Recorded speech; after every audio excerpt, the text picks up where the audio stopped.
Hi everyone, I'm going to show you the origami model that this was based on. These are folded with 12-inch scrapbook paper. So if you want to make something like this, 7 pieces of scrapbook paper 12 inches by 12 inches. I'm going to show you how to fold this out of 8 1/4 inch squares. Double-sided paper is best. Now you'll notice that I have a solid side and I have a pattern side. I'll show you how I fold that unit with the solid side being on the inside.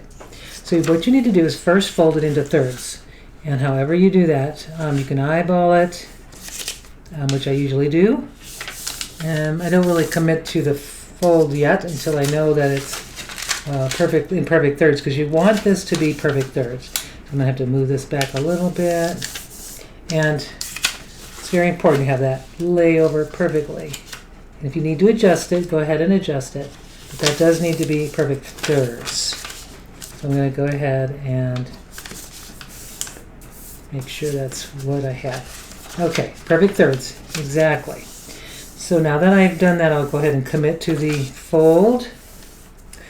And I'm going to fold it in half going in this direction. Okay. Now the next step is I'm going to just take these folds that are already here and I'm going to reinforce them. Fold them towards the center just to create valley folds like this. And I have the raw edge away from me and the folded edge toward me. What I'm going to do next is along that one of the folds, I'm going to just do a kind of a asymmetrical little fold here where I make a point and it's just going to go to this edge here. And then once I've done that, I'll flatten it. I've got to actually make sure that that pivots right at this corner here. So sometimes they kind of fuss, you have to fight with it a little bit to get it to work. But there, I've got a nice flattened area. Hopefully the right side will work a little better. But basically this is what you need on the other side as well.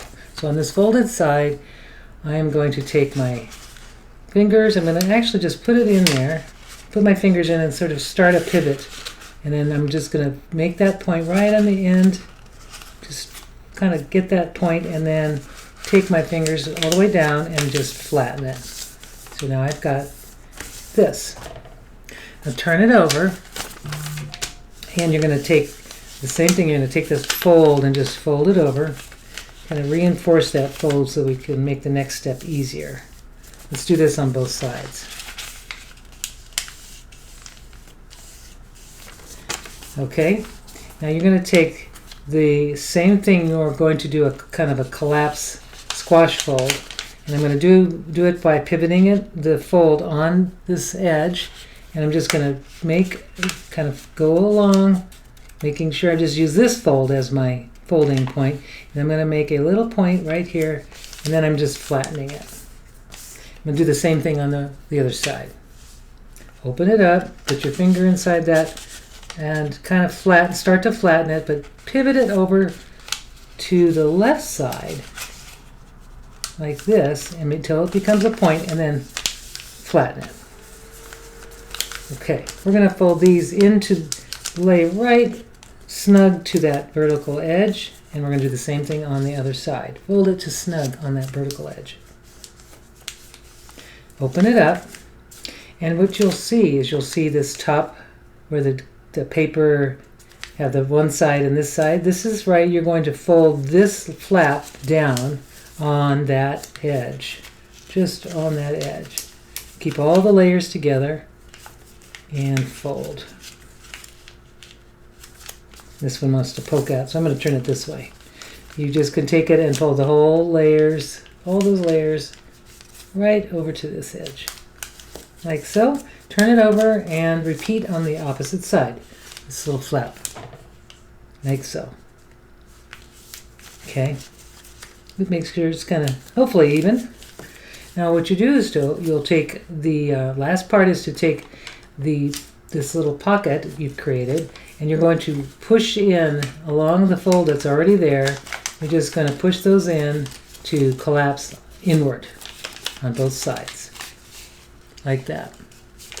And now you've completed one of these units.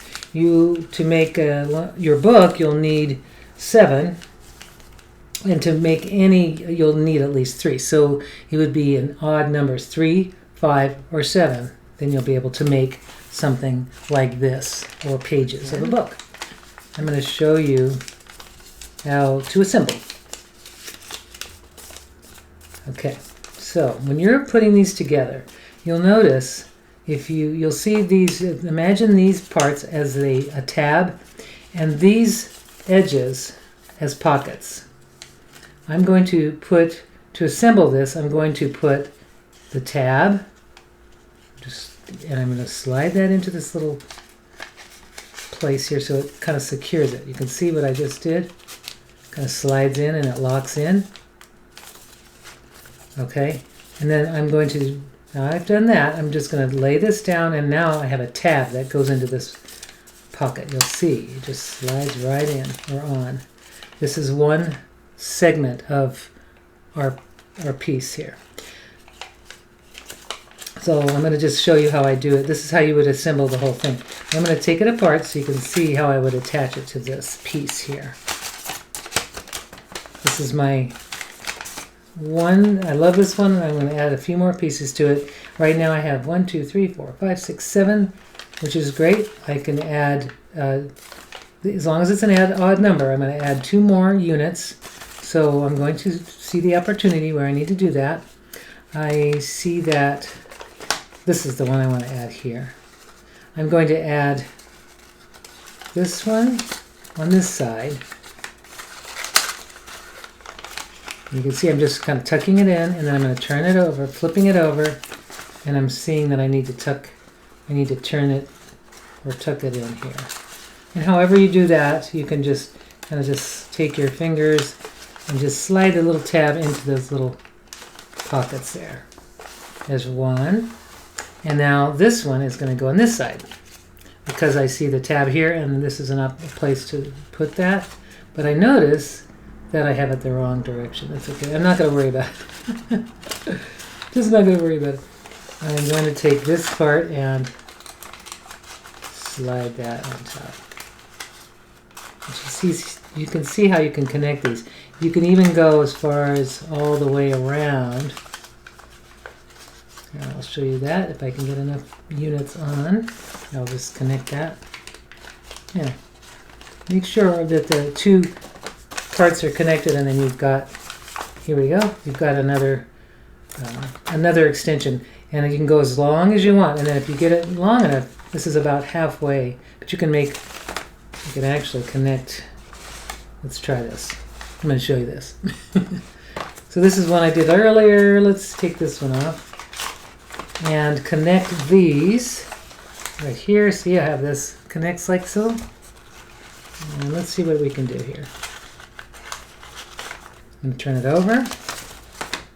I'm connecting this.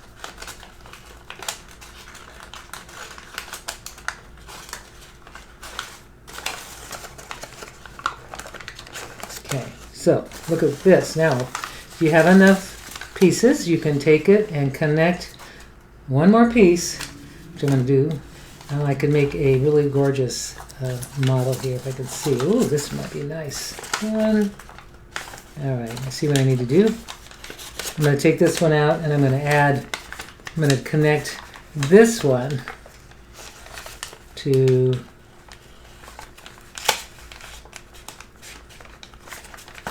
this one. Just going to get those in there. There we go. It's connected. And then the last bit will be just this little piece here. Just going to get that connected. And you'll notice there's no need for glue, which, you know, you could glue it if you wanted, but there it is. Now I've got a gorgeous, all the way around, sort of a water wheel. Just really fun, gorgeous thing. It could be it's just pretty. Now back to the book design. Just going to go ahead and take these off. See how easy these are to come off and on. Oops, that's the one. There we go. That's it. Now this is my original design with this, which would make a nice book. If you do the book, you would just put a cover on both sides and a little spine like so, and that holds it all together. So this one, like I said, is 1, 2, 3, 4, 5, 6, 7 pieces. 12 by 12. And this is also 1, 2, 3, 4, 5, 6, 7 pieces. So that's all you need to make your little book. And just put a cover on both sides, and you are good to go.